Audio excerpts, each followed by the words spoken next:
Welcome to homework. To use the ideal gas equation, PV is equal to nRT. You can rearrange that for any of the PV, nRT in the equation.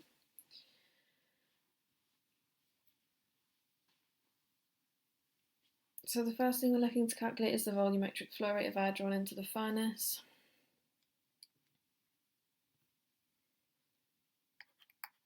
And that is 1.66 times 10 to the 6 meters cubed per hour.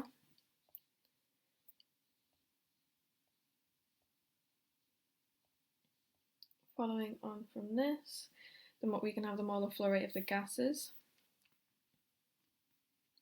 So the second molar flow rate we can calculate is 137782.17 kilomole per hour.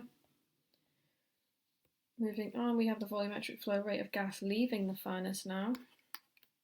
That is 6813.239 meters cubed per hour.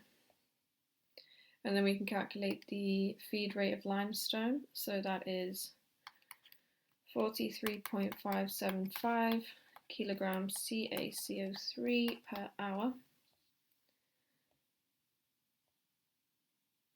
And we have the molar flow rate of gases again to calculate, 137716.77 kilomoles per hour.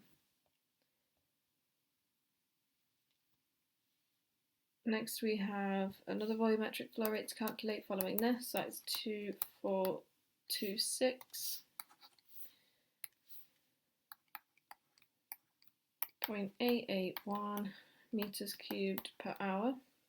We have the gas velocity at the point in the stack is as follows, 53.24 meters per hour. Next, we can calculate the concentration of sulfur dioxide. That is 316,410 parts per billion.